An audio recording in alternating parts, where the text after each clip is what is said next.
I walked in and froze, my husband in bed with my daughter's best friend. What hurt most wasn't them. It was the way she smiled at me, proud of it. I didn't shout. I just walked out. By morning, the locks were changed, their phones were dead, and a note was on the door. Your move is done, now it's mine. The key turned in the lock with a sound like glass shattering, a sharp, brittle snap that carved my life in two before and after. My hand gripped the brass doorknob, so cold it seared my skin, as if the house itself recoiled from what lay beyond. The hinges didn't creak, they whispered, a soft, urgent warning, begging me to turn back, to retreat downstairs, to cling to the fragile illusion of my life for one more moment. But I didn't listen. I pushed the door open, and the air hit me first thick, warm, laced with his cologne, sharp and cedar heavy, tangled with something floral, youthful, her perfume. I'd complimented it 3 weeks ago at Sunday brunch, smiling across the table at Madison, my daughter's best friend, as she beamed beside Marlene. What a lovely fragrance, I'd said, my voice warm, oblivious. Happy we all got along so well. Now that scent was a blade in my chest. The afternoon light slanted through the bedroom window, honey gold, bathing the room in a deceptive glow. Dust motes floated in the beam, and for a fleeting, absurd moment, I thought, isn't that beautiful? Then I saw them. Logan, my husband of 18 years, 46, graying at the temples in that distinguished way that first caught my eye at a dinner party 19 years ago. His back was to me, shoulders I'd massaged countless nights, skin I'd traced in the dark. And her Madison, 24, Marlene's best friend since college, the girl who'd spent Christmases at our table, who'd cried on our couch over breakups while I made her tea, who'd called me her second mom with such sincerity it warmed my heart. They were on our bed, the one I'd made that morning, Egyptian cotton sheets, 800 thread count, our anniversary splurge, twisted around them like co-conspirators. Time warped, stretching and collapsing like a dying star. I couldn't move, couldn't speak, my brain scrambling to rewrite the scene into something that wasn't this. A misunderstanding, maybe. Maybe. Madison turned her head, her blue eyes locking onto mine across the room, across the wreckage of my marriage, across the chasm, splitting my heart. And she smiled. Not a gasp, not shame, not the frantic scramble of someone caught. A smile, deliberate, curling like smoke, her eyes gleaming with something that turned my blood to ice. Victor, I won, that smile said. I took what was yours. I stood frozen, my hand still on the doorknob, the cold metal grounding me as the world tilted. My chest ached, a physical pain, like my ribs were caving in. I wanted to scream, to claw the image from my eyes, but all that came was a sound like drowning. A quiet, broken thing. Logan turned, his face a kaleidoscope of emotions: fear, guilt, calculation. That calculation was the worst, a cold assessment of how to spin this, how to salvage what he'd shattered. Claire, he said, my name a lie in his mouth. I stepped back, closed the door, and stood in the hallway, trembling so hard I couldn't tell where my body ended and the shaking began. Footsteps scrambled behind the door, his voice panicked, hers calm, a low murmur like she was soothing a child. I walked downstairs, each step heavy, like wading through quicksand. My hand gripped the banister, the smooth wood a tether to reality. I reached the front door, touched the handle, then stopped. Where would I go?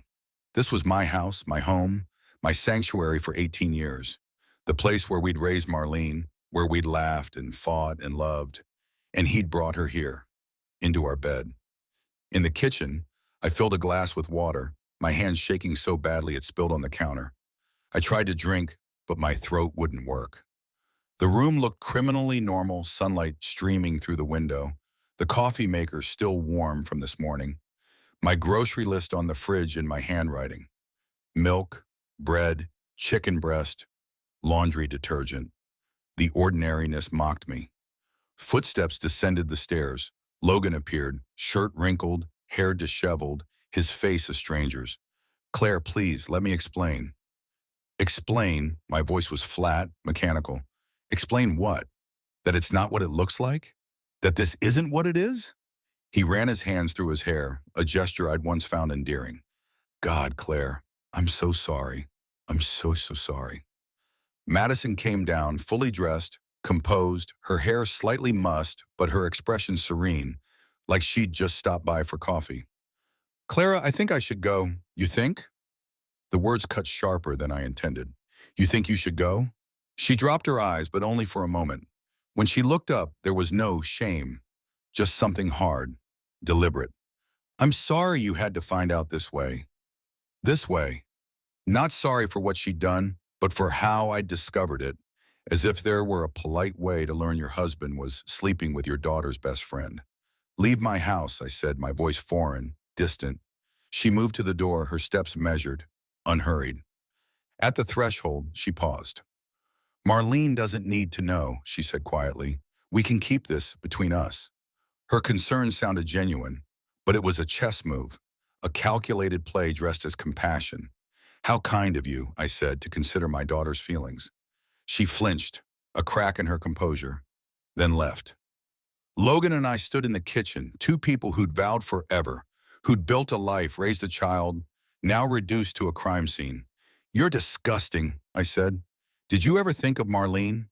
How long, Logan? He closed his eyes. 3 months. 3 months. 90 days of lies, of him kissing me goodbye, eating dinner with me, discussing our daughter's future while dreaming of someone young enough to be his daughter. Where else, I asked, my voice clinical, like I was collecting evidence. Hotels, her apartment, the office a few times. The office, where I'd brought him lunch, surprised him on his birthday with his favorite sandwich. She'd probably been there, hiding or maybe not hiding, brazen in her betrayal. Did you laugh at me? I asked. Did you think I was stupid? Naive? No, Claire, never. He stepped toward me. I backed into the counter. Don't touch me. Tears filled his eyes, but I couldn't tell if they were for his guilt or for being caught. I love you, he said. This was a mistake. A terrible mistake. A mistake? I laughed, a jagged sound. A mistake is forgetting milk. This was a choice, 1,000 choices. Why her? I don't know. She was young, she paid attention to me. I was flattered. Stupid. He pressed his hands to his face. There's no reason that makes it okay. Did you use protection? A clinical question, born of necessity. Yes, always. How considerate. Another unhinged laugh. What a gentleman. Did you love her? I needed to know if I'd lost him to something real or just a thrill. He met my eyes. Number. It was physical, exciting. But I didn't love her. I love you. The words were meaningless, a tangle of past and present that explained nothing. Get out, I said. Get out of my house. Claire, this is my house too, then I'll leave. I'll pack and go, and you can stay here in our bed where you brought her. My voice rose, the numbness cracking to reveal rage. You lied to me every day for 3 months. What is there to figure out?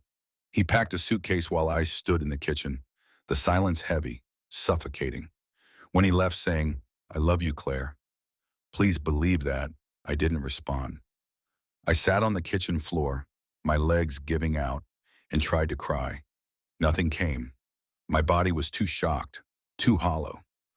But Madison's smile haunted me, that victorious curl of her lips she'd wanted me to see.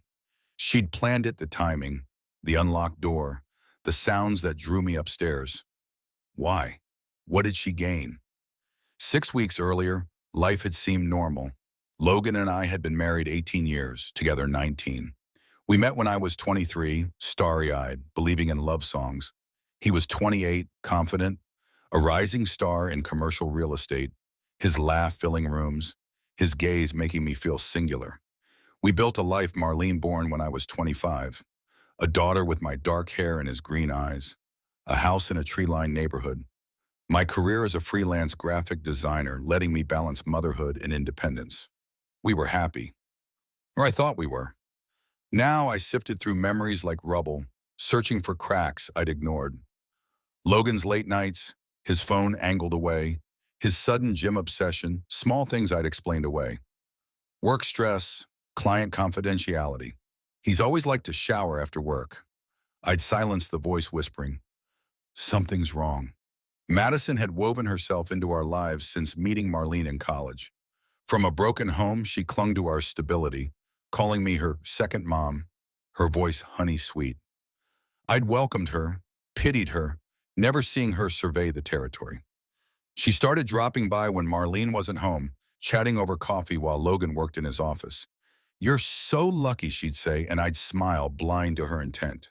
The signs grew: new cologne, a gym membership, his phone's constant buzz. I asked once, "Who are you texting?" "Just Mike," he'd said, and I believed him because I wanted to. 3 weeks before, Marlene invited Madison to brunch. Logan was engaged, joking, the man I'd loved for years.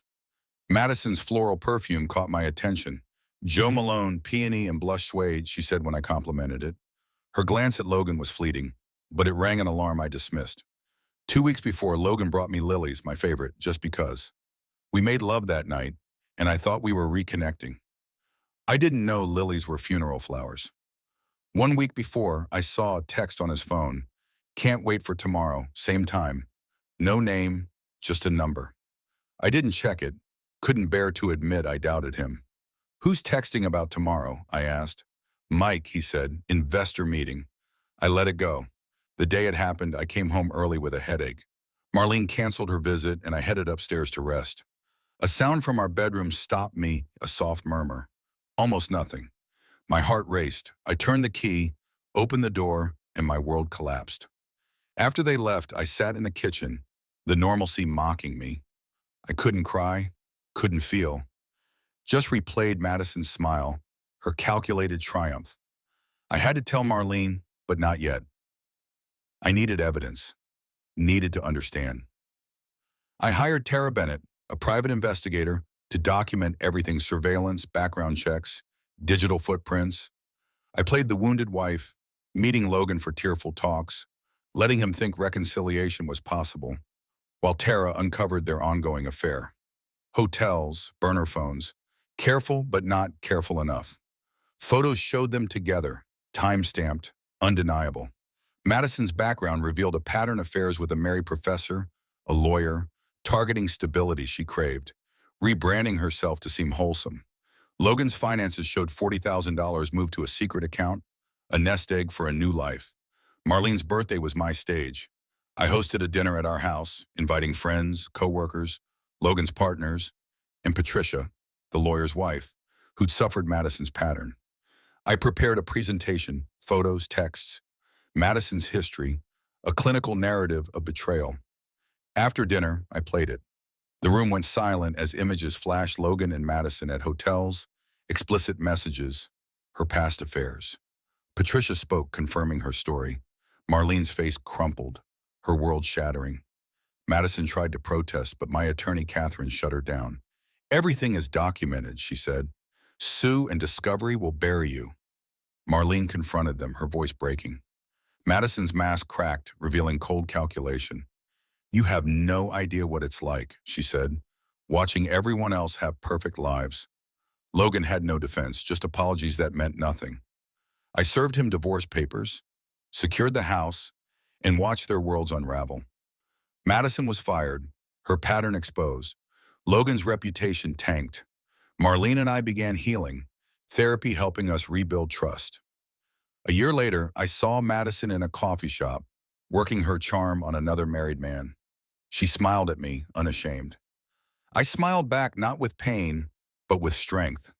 I'd survived, reclaimed my life, kept my daughter. She hadn't won. I had. I walked home to make dinner for Marlene, my house no longer a crime scene but a sanctuary, rebuilt from the ashes. The cracks remained, but they let in light. I was free, whole, and smiling with hard-won peace.